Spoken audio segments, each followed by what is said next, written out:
साथी थे, कौन लोग थे वो जो उनके साथ मिलकर उन्होंने इतने बड़े लीडर को, जिसके पीछे बांग्लादेश के एक एक इंसान था, किस तरह उन्होंने शेख मुजीब को मार दिया। ये कौन सी कुव्वतें हैं, ये कौन से लोग हैं बोल। और पाकिस्तान के उस हिस्से में वहाँ पर भी आप देख रहे हैं, फौजी आमर रहे, फौजी हुक्मरान रहे, भुट्टो को किस तरह ख़त्म किया।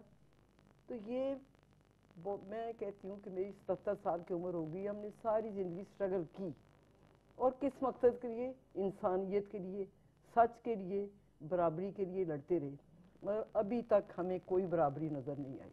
আমি এখনো দেখতে পাচ্ছি না আমাদের ওই ভাগ, আমাদের পাকিস্তানে ও বাংলাদেশে যে মানুষের ভাগ্যে সত্যিকার কোনো পরিবর্তন এসেছে কিনা। উনি এখনো বলতেছে, আমি আমার বয়স এখন 77 ইয়ার্স, তো আমি তো যেটার জন্য আমরা সারা জীবন স্ট্রাগল করে আসলাম, এখনো আমরা ওই তিনি একটু বললেন যে বঙ্গবন্ধুকে হত্যা করা হলো। বঙ্গবন্ধুকে উনি বলছেন যে কারা, আমার এটা প্রশ্ন, যিনি এত পপুলার জনগণের লিডার, মানুষের হৃদয়ে বাস করতেন, উনাকে কারা, আমার প্রশ্ন হলো উনাকে কেমন করে কারা এই নির্মম ভাবে হত্যা করলো। এটা তিনি বলে যে সারা জীবন আমি ইনসানিয়াতের জন্য, হিউম্যানিটির জন্য কাজ করেছি, কিন্তু তার তো বদল দেখছি না। আমরা অনুষ্ঠানের একেবারে শেষ পর্যায়ে শামীম, আমি আরো হয়তো দীর্ঘক্ষণ কথা বলতে পারতাম। আমরা বাংলাদেশের স্বাধীনতার প্রায় ৩.৫ দশক অতিক্রম করেছি। এই ৩.৫ দশক পরে এসে আমরা যুদ্ধাপরাধীদের বিচার চাচ্ছি। এই মুক্তিযুদ্ধের সময় পাকিস্তানের শাসক গোষ্ঠী বাংলাদেশের জন্মের বিরোধিতা করেছিল, কিন্তু উনি যেটা বলছেন পাকিস্তানের অনেক সাধারণ মানুষের সমর্থনে ছিল। আজকে যখন আমরা যুদ্ধাপরাধীদের বিচার নিয়ে দাবি তুলছি, তখন পাকিস্তানের সাধারণ মানুষের প্রতিক্রিয়া কি বা ওনারই বা প্রতিক্রিয়া কি? अब जब यहाँ पे वॉर क्रिमिनल का ट्रायल करने की कोशिश की जा रही है, गवर्नमेंट इसमें वो कर रही है, हेल्प कर रही है, सारे लोग मिलकर, और पाकिस्तान में इस वक्त लोगों का क्या इस बारे में क्या ख्याल है और आप क्या सोचती हैं? পাকিস্তানের কি আনুষ্ঠানিকভাবে ক্ষমা প্রার্থনা করা উচিত কিনা ৭১ সনের জন্য, সেটা একটু জানতে চাই। पाकिस्तान गवर्नमेंट के बारे में तो मैं नहीं कह सकती, मगर ये है कि पाकिस्तान के लोग एंटी मार्शल लॉ हैं, एंटी आर्मी हैं। पहली मरतबा पाकिस्तान के लोग जो हैं anti martial law, anti army हैं, एंटी फौज हैं। इसलिए पाकिस्तान के लोग जो हैं वो खुश होंगे इस बात पर। मैं ये समझती हूँ कि जिन लोगों ने ये क्राइम वार की है उन सबको सजाएं मिलनी चाहिए, और ये बहुत ज़रूरी है, वरना ये आने वाली नस्लों के लिए भी बहुत गलत है कि ये किसी न किसी तरीके से हर दौर पर आगे आ जाते हैं। वो जो कातल होते हैं, शेख मुजीबुर रहमान के कातल हों या किसी और के कातल हों, वो फिर चोर दरवाज़ों से आगे आ जाते हैं। तो इनका रास्ता रोकने के लिए ज़रूरी है कि इनका ट्रायल किया जाए, इनको कैफरे किरदार तक पहुँचाया जाए, ताकि लोगों को पता चले कि आइंदा कोई इस तरह ना करे। উনি বলছেন যে উনি চাচ্ছে যে এদের বিচার হোক, কারণ এদের বিচার যদি না করা হয় তো আগামী প্রজন্ম কিন্তু কোনো কিছু, মানে এটা থেকে কোনো শিক্ষা পাবে না। উনি মনে করছে যে এরা যে ধরনের ঘৃণা অপরাধ করেছে ওটার বিচার অবশ্যই হওয়া উচিত, আর অবশ্যই पाकिस्तान को माफ़ी मांगनी चाहिए कि नहीं? बिल्कुल, मैं इसके हक में हूँ।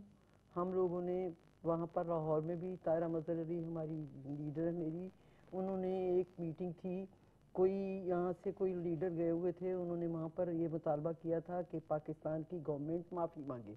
वहाँ पर कुछ पाकिस्तान पीपल पार्टी के लोग थे, वो नहीं बोले, खामोश रहे। हमारी लीडर तायरा मजहर अली स्टेज पर चली गई और उसने जाकर कहा कि मैं बांग्लादेश के अवाम से माफ़ी मांगती हूँ और 1000 बार माफ़ी मांगती हूँ। इसलिए मैं समझती हूँ कि हमारी राय है, और मैं समझती हूँ कि पाकिस्तान गवर्नमेंट को भी एक वक्त आएगा कि उसको माफ़ी मांगनी होगी, और मैं समझती हूँ कि इसी में इंसान की बड़ाई है। अगर ये मुसलमान है, अपने आप को मुसलमान कहते हैं, तो इंसान की अजमत इसी में है कि वो माफ़ी मांगे, अपनी गलती का इतराफ़ करे।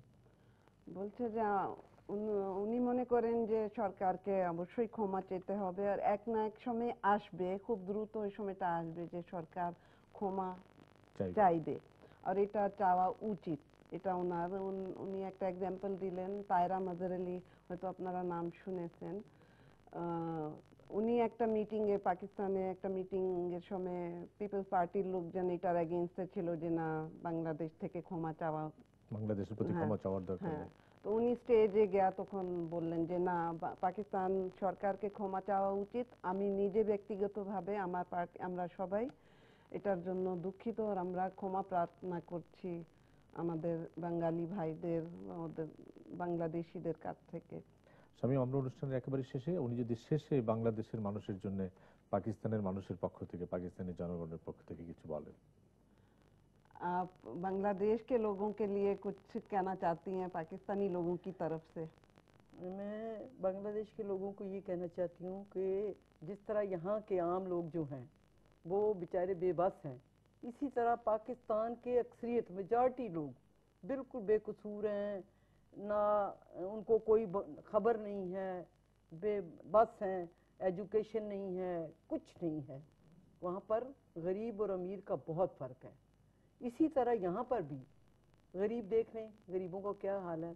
तो इसलिए मैं कहती हूँ कि ये जो लड़ाई है हमारी कि लोगों को तकसीम कर दो, पाकिस्तान बन गया, डिवीजन हो गई, वहाँ फिर अब एक लड़ाई हुई, अब 40 साल हो गए बांग्लादेश बने हुए और 40 कितने साल हो गए पाकिस्तान बने हुए।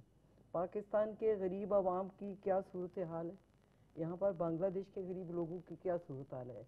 मैं ये कहती हूँ कि इस सियासत को, इस कॉन्स्पिरेसी को, इस बदमाशी को, ये जो ब्यूरोक्रेसी, मजहबी जमातें और फौज, देख लें आप यहाँ पर फौज जब पाकिस्तान की फौज को तो अब क्या हम कहते हैं गलत है, उन्होंने बांग्लादेश में गलत किया, उसके बाद बांग्लादेश की फौज ने क्यों ज्यादती की, उसने क्यों लोगों को मारा, ये तो फिर अपनी फौज थी, बांग्लादेश की फौज थी।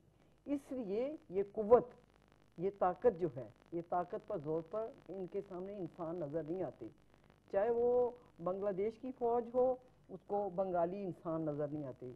इसी तरह वो जो दूसरी फौज हमारे उस हिस्से की फौज हो वो भी अपने पाँव के बूटों के नीचे लोगों को मसलती है जब उसको अपनी ताकत खत्म होते हुए नजर आती है। तो इसलिए हमें इन ताकतों को खत्म करने के लिए जो उनके पीछे उनको पावर देने के वाले लोग हैं उनको उनका मुहासबा करना है, उनको नजर पॉइंट आउट करें ये कौन लोग हैं और उनके खात्मे के लिए जरूर कोशिश करनी चाहिए।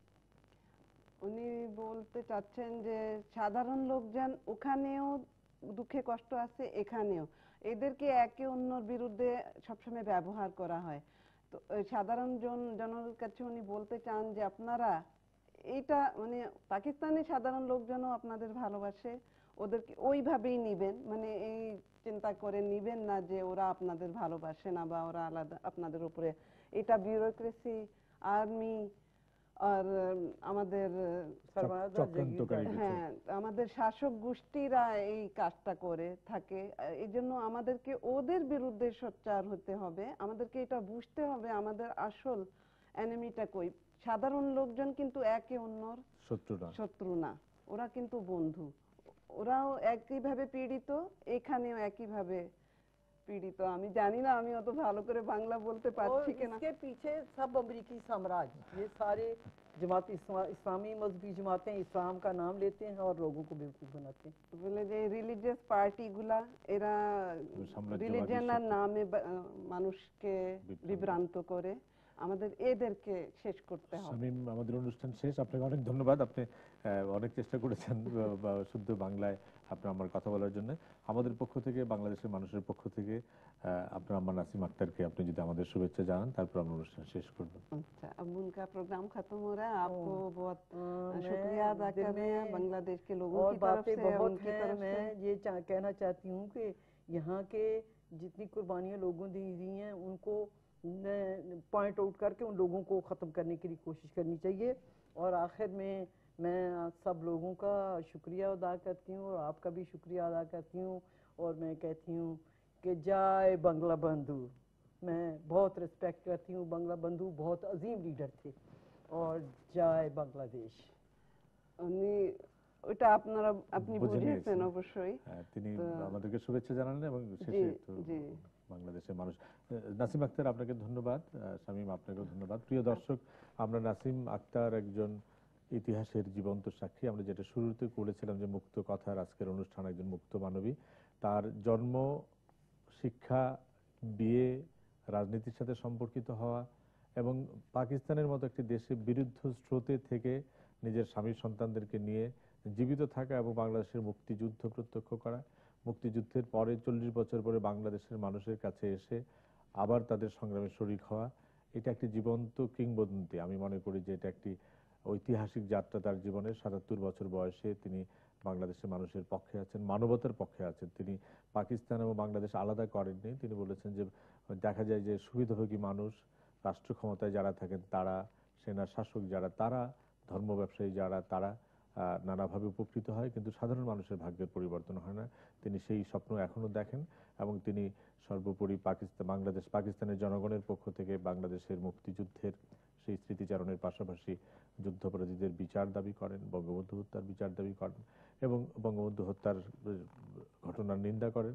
এবং তিনি সবশেষে যেটি বললেন যে বঙ্গবন্ধুর প্রতি তার অগাধ শ্রদ্ধা, বাংলাদেশের প্রতি তার অগাধ শ্রদ্ধা।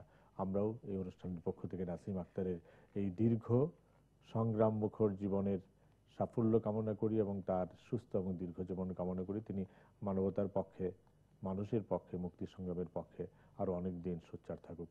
আপনাদের সবাইকে ধন্যবাদ জানিয়ে আজকের অনুষ্ঠান এখানে শেষ করছি।